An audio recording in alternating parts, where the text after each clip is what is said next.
Bonjour à tous et toutes et bienvenue dans le podcast de l'agence Tounet. Je m'appelle Georges, je suis expert web depuis plus de 30 ans et aujourd'hui le sujet numérique que nous allons voir ensemble est la scalabilité. Donc la scalabilité c'est quoi? Bien, c'est la capacité d'un système, d'un réseau ou d'une application à gérer une charge croissante en augmentant ses ressources. Donc bah oui, effectivement, le web ça fait partie une partie de notre travail effectivement et de notre expertise. Donc c'est vraiment un concept clé dans la conception et la gestion de systèmes modernes. Une erreur, c'est de se dire oh ben tiens, allez, hop, je vais aller chez tel hébergeur ou je vais faire ci, je vais faire ça. Et le problème, c'est que bien avec la demande croissante, il peut y avoir des baisses. Il peut y avoir des baisses de performance. Donc là, l'idée c'est de voir les concepts de base de la scalabilité en trois parties. On va voir les deux types de scalabilité qui existent. Ensuite, on verra des techniques et des outils qui permettent la scalabilité. Et nous terminerons par des bonnes pratiques. Et voilà, c'est le podcast Tout Net avec vous. Avant de commencer, eh bien merci aux gens qui écoutent cette émission au format podcast ou qui la regardent sur YouTube. Vous êtes de plus en plus nombreux et quel que soit le choix que vous faites, vous avez fait le bon choix. Et merci de suivre cette émission. N'hésitez pas à vous abonner pour suivre l'actualité digitale. Et donc on commence tout de suite par les types de scalabilité qui existent. La première, c'est ce qu'on appelle le scaling up. Donc c'est la mise à échelle verticale, si on devait le traduire en français. Donc la mise en échelle verticale, le scaling up, ça consiste à ajouter plus de ressources sur le serveur qui va héberger le site web. Alors, le but de ce podcast, c'est de ne pas voir ensemble les différents types d'hébergements, entre des hébergements mutualisés, dédiés, du cloud et autres, etc. Là, effectivement, c'est les concepts globaux, effectivement, de la scalabilité. Donc, le but, c'est quoi? C'est on a une machine, on a un serveur sur lequel est hébergé le site, qui soit mutualisé ou dédié, ça veut dire qu'il soit partagé, les sites soient partagés sur une seule machine ou qu'il y ait un site sur une seule machine. L'idée, effectivement, c'est d'augmenter la capacité de traitement de la machine, que ça soit son CPU, que ça soit sa RAM, la mémoire, que ça soit le stockage. Donc cette scalabilité up, l'avantage, c'est la simplicité, il est facile à mettre en œuvre, sans nécessité de modification de logiciel.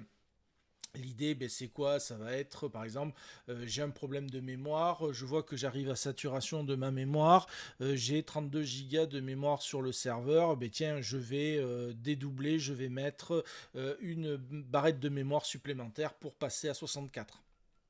Alors là, c'est pareil, ça dépend de l'architecture, ça dépend aussi de votre hébergeur et de l'architecture. Vous avez des architectures où ça peut être hot plug and play, donc en fait, hop, on peut mettre à chaud une barrette de mémoire supplémentaire, ou ah non, effectivement, c'est pas possible. Donc bon, ça après, on rentre pas dans les cadres des architectures. Il y a des architectures qui le permettent, d'autres qui ne le permettent pas, mais effectivement, rajouter de la mémoire, rajouter du stockage ou rajouter du CPU, normalement, si vous êtes chez un bon hébergeur, ça doit être possible. Donc, c'est assez simple à faire. C'est une gestion qui est facile. Il y a moins de composants à gérer par rapport à de la mise à échelle horizontale qu'on va voir juste après. Les inconvénients, bien c'est la limite matérielle. Il existe une limite physique à la quantité de ressources qu'une machine peut supporter. Bien effectivement, si déjà vous êtes passé à 64 et que tout à coup on va vous dire voilà, il faudrait peut-être passer à 128. Le gros problème, c'est que là, si on vous dit, oui, mais malheureusement, les deux slots mémoire, ils sont occupés par les deux barrettes et il n'est pas possible d'en rajouter une troisième ou une quatrième ou quoi que ce soit, vous êtes limité physiquement. C'est la même chose au niveau des disques durs. Si il y a plus s'il n'y a pas la place physique ou si il n'y a pas la possibilité physiquement d'augmenter le CPU parce que malheureusement on est arrivé à la limite de la carte mère et autres, etc. Ou à la limite de l'architecture physique chez votre hébergeur, oui, là effectivement vous allez vous retrouver bloqué. L'autre élément aussi, c'est le coût élevé. Une barrette de mémoire pour serveur, c'est pas la même chose que si vous allez l'acheter chez votre fournisseur de matériel informatique. C'est du matériel de qualité normalement, donc effectivement, le coût est important. C'est pareil, les disques durs, il faut bien comprendre que s'il vous rajoute du disque dur, il faut qu'il rajoute aussi du disque dur pour les sauvegardes de données, etc., etc. Donc voilà, il y a quand même toujours un coût élevé, il y a du coût de maintenance, le fait de faire l'opération derrière, et puis après je vous parle pas quand il va falloir renouveler le matériel. Donc ça effectivement, il y a quand même des coûts élevés liés à faire ce type de scalabilité. Et après, ce qui se passe, c'est que c'est un point de défaillance unique. En fait, la machine devient un point de défaillance unique, ce qui peut poser des problèmes de disponibilité. Si votre machine elle a un problème ou quoi, c'est où effectivement on va dire votre site web va être dégradé au niveau de ses performances ou au pire il va y avoir il va plus répondre et donc là ça va être problématique pour votre site et vous pouvez même vous retrouver, alors c'est pareil, je le dis, le but de ce podcast n'est pas de se pencher sur les architectures matérielles parce qu'elles peuvent être variées, mais voilà, vous pouvez vous retrouver avec votre serveur et pendant un mois ou 2 mois, ça dépend du contrat que vous avez avec votre hébergeur web, votre site ne va plus fonctionner et donc si votre chiffre d'affaires est lié à votre site web, eh bien il est à zéro. Et donc si vous n'avez pas pris d'assurance ou quoi ou autre, etc., ou si vous avez un niveau de service bas avec votre hébergeur ou avec votre prestataire, eh bien malheureusement vous allez perdre beaucoup d'argent et peut-être même fermer votre entreprise. Le second, effectivement, type de scalabilité, donc effectivement, c'est le scaling out, ce qu'on dit la mise à échelle horizontale, si on disait en français. La mise à l'échelle horizontale consiste à ajouter plus de machines ou plus de nœuds pour répartir la charge de travail et augmenter la capacité du système. Donc là, l'avantage, normalement, théoriquement, c'est que la scalabilité est illimitée. On peut rajouter autant de machines qu'on a besoin. Enfin, voilà, théoriquement, bien sûr, comme toujours. La capacité, voilà, ça peut être indéfini en ajoutant chaque fois plus de nœuds. Vous avez effectivement une meilleure tolérance de panne, ça veut dire que si vous avez un des serveurs qui tombe, l'avantage c'est que si vous avez 2, 3, 4 serveurs en front, c'est-à-dire devant, qui sont interrogés, s'il y en a un qui tombe, c'est pas très grave, j'en ai encore 3 autres qui tiennent et autres, etc. Ça peut être la même chose aussi pour des bases de données, enfin voilà. Donc ça effectivement, répartissant la charge sur plusieurs machines, la défaillance d'un nœud n'affecte pas l'ensemble du système. Voilà, donc ça c'est le côté positif de ce type d'architecture. Et il y a quand même un coût qui est efficace, parce que normalement vous avez une utilisation de matériel moins coûteux pour augmenter la capacité. Voilà, donc ça aussi c'est un des avantages. Et après, c'est pareil, ça dépend des contrats. Moi je vous donne des exemples avec des clients, c'est que je sais que je vais avoir un événement où je sais que telle période est importante pour mon client, hop, on monte un nouveau nœud, on n'en a plus besoin, hop, on le retire. Donc on a quand même une gestion des coûts qui est quand même voilà, plus pérenne que d'avoir une machine. La machine, on va pas passer son temps à enlever des CPU, remettre des CPU, mettre de la mémoire, enlever de la mémoire ou autre, etc. Non, techniquement, voilà, on peut plus facilement juguler. Je ne parle pas des architectures cloud où là, normalement, on doit pouvoir facilement augmenter le CPU, la mémoire et autres, etc. Mais ça, c'est aussi, on va dire que c'est de la scalabilité horizontale, out aussi, mais voilà, c'est une autre type d'architecture. Si, bien sûr, ça fait partie des inconvénients, c'est que ça demande une complexité accrue. Là où la verticale, tout se passe sur une machine, l'horizontale, c'est sur plusieurs machines. Donc déjà, est-ce que votre logiciel, est-ce que votre CMS, est-ce que votre site web supporte la distribution de données et des requêtes ? Donc ça, il y a des CMS où il y a des systèmes qui ne le supportent pas. Et puis surtout, ça demande effectivement à faire appel à des experts, ce qui veut dire des personnes qui vont être capables de monter l'architecture, de mettre en place les load balancers, de mettre en place la répartition de charges, etc., etc. Donc ça demande quand même une configuration serveur beaucoup plus importante et beaucoup plus complexe.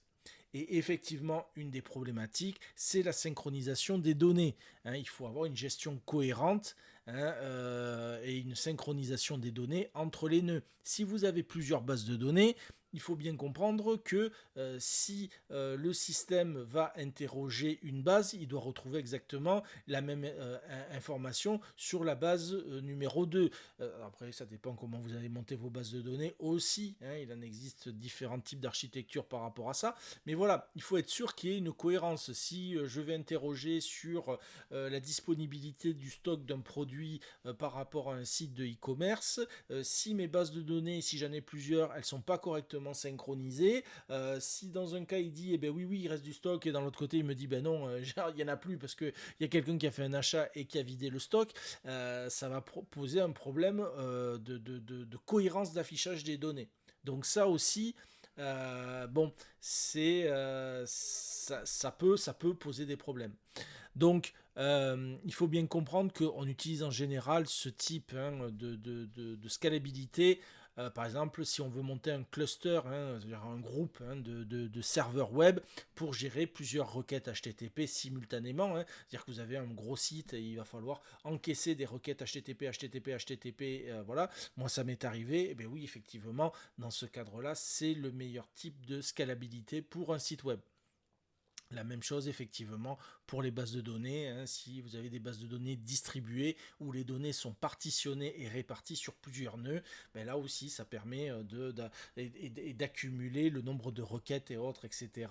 Voilà, et d'éviter d'avoir une base de données seule qui s'engorge, qui au bout d'un moment n'est plus capable de répondre aux requêtes, donc elle va commencer effectivement à les accumuler et jusqu'au moment où effectivement le système peut plier, voilà, d'abord va dégrader la performance globale de votre site web. Il va falloir attendre 1, 2, 3, 4 minutes pour afficher une page. Et après, bien sûr, vous vous en doutez, c'est tout le système qui part en vrille. Donc voilà, ça effectivement, c'est les deux types de scalabilité. Après, au niveau des techniques et des outils pour la scalabilité, la première technique, c'est ce qu'on appelle la technique de partitionnement, ou en anglais, alors il faut bien comprendre, tous les systèmes informatiques, c'est de l'anglais, donc on appelle ça du sharding. Le sharding, c'est quoi? C'est diviser une base de données ou un stockage en segments plus petits, qu'on appelle des shards, et qui peuvent être distribués sur plusieurs machines. Donc ça, je vous encourage à aller voir le podcast effectivement qu'on a déjà fait sur les bases de données. Mais par exemple, les bases de données qui permettent ce type de partitionnement, par exemple, ça va être MongoDB, ou Elasticsearch, ou Apache, la version Cassandra. Voilà, donc ça effectivement, voilà, donc c'est pareil, quand on est un architecte comme moi et que l'on va sur le papier rédiger une architecture, eh bien effectivement on vise pour le futur et la capacité effectivement de scalabilité de l'architecture. Donc on va faire attention effectivement aux outils que l'on va choisir. L'autre élément, effectivement, l'autre technique, outil, bien, ça va être la répartition de charges. Donc, c'est ce qu'on appelle les load balancers, que l'on va mettre en face des serveurs et c'est eux qui vont recevoir les requêtes. Et en fait, c'est quoi? C'est des répartiteurs de charges pour distribuer les requêtes entre plusieurs serveurs. Donc, c'est pareil, vous pouvez les stocker, les régler effectivement de telle et telle manière de faire de manière égale la répartition de charges, ou alors sinon sur certains serveurs ne faire que on va dire la partie lecture, une autre que sur des parties on va dire écriture. Voilà, ça effectivement ça dépend des architectures, comme j'expliquais il en existe plusieurs mais c'est vrai que si vous voulez faire effectivement de la scalabilité verticale, c'est le meilleur moyen. Donc les outils, bien, c'est Nginx, il y a Proxy, il y a effectivement le AWS d'Elasticsearch avec son load balancer. Donc là, effectivement, on est plutôt carrément sur du cloud. Moi, effectivement, celui que j'utilise le plus, c'est Nginx. Et qui est souvent le plus utilisé par la communauté. Il y a beaucoup d'informations sur ce système de load balancer. Mais voilà, ça fait partie des outils à connaître si on veut commencer effectivement à mieux répartir la charge sur plusieurs serveurs. Le traditionnel, alors la technique traditionnelle de base, celle qui existait, voilà, si vous n'avez pas la possibilité d'avoir des load balancers et autres, etc. Enfin voilà, c'est le caching. Voilà, donc en gros, c'est quoi? C'est stocker temporairement les réponses les plus fréquentes ou les données statiques dans un cache qui permet de réduire la charge du système par rapport à votre backend. Par exemple, si vous avez un CMS, donc il a une base de données, il a du PHP et il va générer à la volée des pages. Là, l'idée, c'est que vous allez mettre devant un système de cache qui va en fait garder les pages au format HTML avec le JS, avec donc le JavaScript, le CSS. Et en gros, ça permet que déjà tout est généré, tout est caché. Et donc, effectivement, les échanges vont être plus rapides si ce n'est que pour faire des réponses juste de la lecture. Par exemple, la lecture, ça va être l'affichage, par exemple, d'une page produit. Effectivement, si vous faites des actions où on a besoin d'utiliser la base de données, effectivement, ça va demander, là, le caching ne fonctionne plus. Mais le caching va quand même répondre, allez, peut-être à 80-90% des requêtes standards. Donc, effectivement, alors, vous pouvez avoir du caching directement sur votre serveur où je vous dis effectivement monter devant votre serveur un autre serveur qu'on appelle un serveur de caching.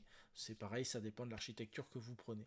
Donc les outils les plus connus, c'est Redis. Un autre encore plus, celui par qui j'ai commencé, c'était Memcache, voilà, qui est aussi un outil pour faire du caching. Et aujourd'hui, effectivement, depuis pas mal d'années, maintenant plus de 10 ans, oui, facile, effectivement, on monte des serveurs Varnish, des serveurs de cache Varnish. Voilà, donc ça, c'est un moyen, effectivement, au niveau performance, mais aussi scalabilité d'un système, d'avoir la capacité, effectivement, d'étendre ces systèmes de cache pour rendre les systèmes encore plus performants.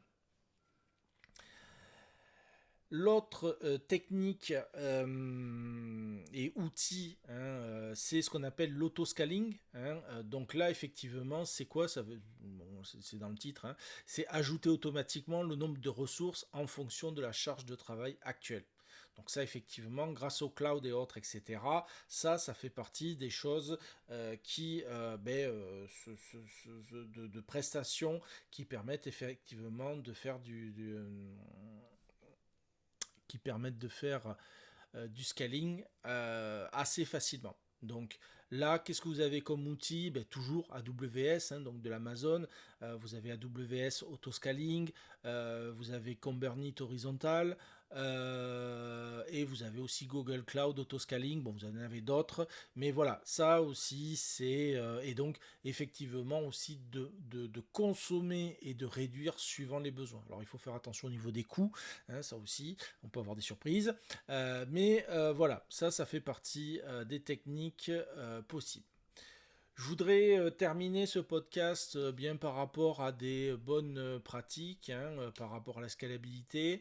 Le premier, c'est la planification de la capacité. Comme je disais, il y a toujours un travail en amont quand on crée un nouveau site, quand on réévalue les ressources d'un site, les besoins, les performances d'un site. Donc, analyser la charge de travail actuelle et future pour planifier la capacité nécessaire. Ça, c'est quelque chose de la création de la vie d'un site, on le fait en permanence. Donc les actions, ça va être quoi? Ça va être surveiller les métriques de performance pour détecter des signes de surcharge. Et aussi, vous pouvez utiliser des outils de simulation de charge pour prévoir les besoins futurs. Voilà. La seconde bonne pratique, eh bien, c'est l'automatisation, hein, automatiser les processus de scalabilité pour répondre rapidement aux changements de charge. C'est pareil, j'ai en charge des sites qui, pour X ou Y raison, tout à coup vont avoir une explosion de leur nombre de visiteurs. Il faut bien comprendre que je ne dors pas devant les serveurs et devant les consoles de gestion de serveurs. Donc, effectivement, automatiquement, j'ai mis en place des politiques d'autoscaling qui permettent effectivement de répondre rapidement à ces changements de charge. Et donc effectivement, je reçois des alertes et autres, etc. Mais voilà, si l'action se fait, moi je me souviens, il y avait une crise par rapport à un client, c'est arrivé de nuit, et bien oui, tout s'est fait, et le matin, le site il fonctionnait toujours, mais par contre, effectivement, entre-temps, on avait une augmentation x7 du nombre de visiteurs. Donc ça, effectivement, l'automatisation, ça fait partie des choses à mettre en place pour la scalabilité. La troisième chose, eh bien, c'est la surveillance et les alertes. Donc, surveiller en continu les systèmes et configurer des alertes pour détecter les anomalies. Alors, les systèmes existent par défaut. Quand nous, on met en place des systèmes, il y a les systèmes de surveillance, mais les systèmes d'alerte ne sont pas forcément en place. Donc, ça aussi, ça fait partie des choses. Alors, vous en avez des outils de surveillance, par exemple, comme Prometheus, ou un des plus utilisés, c'est Grafana. Bien, effectivement, si par exemple, il y a une augmentation du CPU. Ça peut être des attaques aussi, une augmentation du CPU, nombre de requêtes SQL, une augmentation de la mémoire, une augmentation de la bande passante sur le réseau ou autre, etc. Des requêtes. Voilà. Il faut effectivement que vous receviez effectivement des alertes qui vous permet effectivement de faire de la prévention et pas de vous retrouver face au fait accompli que le serveur il répond plus et on est sous une attaque où effectivement le système n'est plus capable de répondre à l'augmentation du trafic. Donc ça aussi, ça fait partie des choses, des bonnes pratiques à mettre en place et pas attendre le jour où ça tombe dessus, parce que sinon c'est trop tard.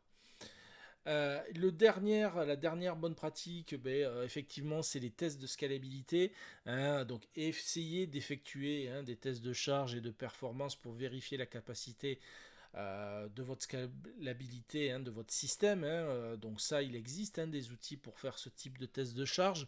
Moi, par exemple, j'utilise JMeter de Apache, mais il existe aussi des outils comme Locus. Alors, c'est pareil, là on n'en a pas parlé, on a fait un podcast dessus. Si devant votre site, vous avez effectivement un varnish, ou si vous avez un CDN, bon, oui, effectivement, vous pouvez vous amuser à faire un nombre d'appels et autres, etc., sur une partie statique. Honnêtement, moi je l'ai déjà fait, je l'ai fait avec des systèmes encore plus performants. J'ai jamais réussi à casser un CDN, pour être honnête, c'est pas possible. Mais par contre, effectivement, si vous utilisez le search d'un site, si vous utilisez effectivement des ressources qui vont demander à requêter la base de données, qui vont demander au serveur de travailler et autres, etc., là oui, effectivement, ça va vous permettre de connaître à travers ce test de scalabilité, de connaître la réelle performance et les points de cassure de votre serveur. Donc ça, on fera très certainement un podcast sur ça, sur la gestion des risques. Ça, c'est vraiment aussi une thématique très importante. Mais voilà, il faut que vous identifiez les goulots d'étranglement, voir si vous avez les optimisés, oui ou pas. Parce qu'au bout d'un moment, vous ne pouvez pas tout automatiser tout, parce qu'il y a toujours des questions de risque et autres, etc. Par contre, de connaître la limite de son serveur, ça c'est quand même quelque chose qui est primordial pour des professionnels. Voilà. Donc, sur cette dernière parole, se termine ce podcast de Tout Net. Merci de l'avoir suivi et j'espère qu'il vous a plu. Mettez un pouce ou un commentaire pour que l'on puisse continuer à échanger sur le sujet. Et je vous dis à bientôt.